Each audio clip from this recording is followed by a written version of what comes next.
So let's start with common bile duct stones.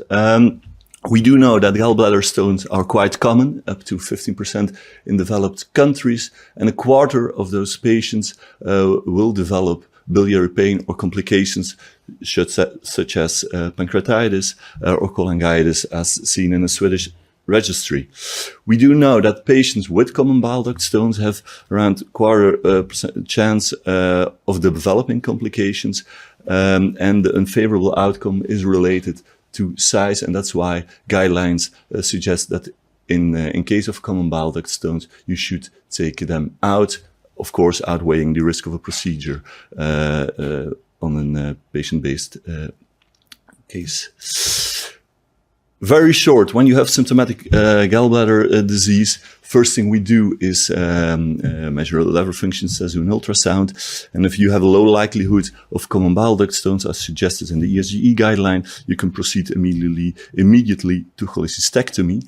But if you have or abnormal liver function tests or a dilation on of the common bile duct seen on ultrasound, you should first do additional imaging, such as endoscopic ultrasound or MRI. I think the days of these are the difficult common bile duct stones. And what do we mean by difficult?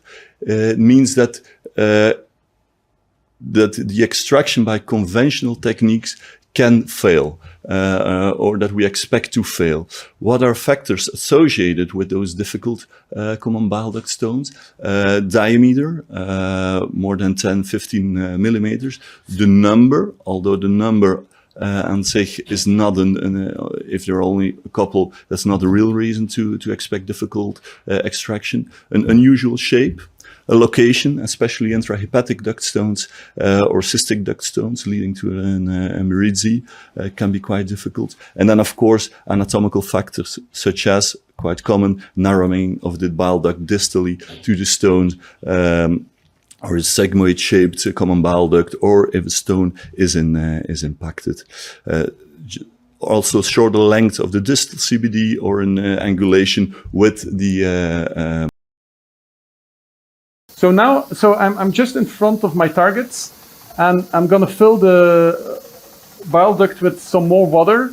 The more water I have, in fact, the better my lithotripsy will work.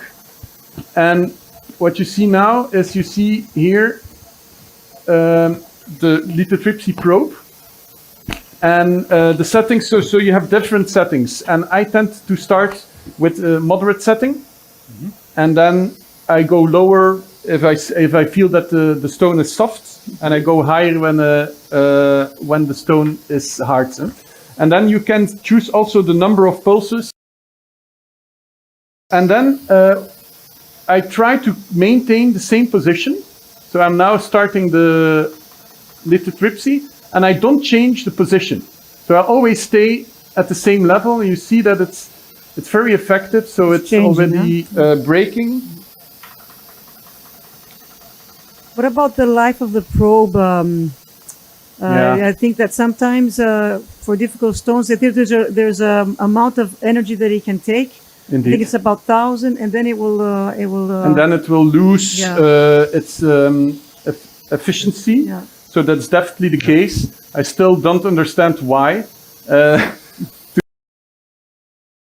Common bile duct stones have around % chance of developing complications, and the unfavorable outcome is related to size, and that's why guidelines suggest that in case of common bile duct stones, you should take them out, of course, outweighing the risk of a procedure on a patient-based case.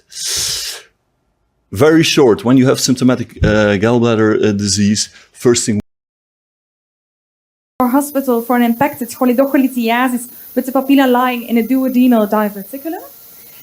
There was an ultrasound guided rendezvous procedure in August, which was successfully performed with extraction of multiple lithiasis and placement of a stent. But there is still one larger stone in situ for which lithotripsy is required.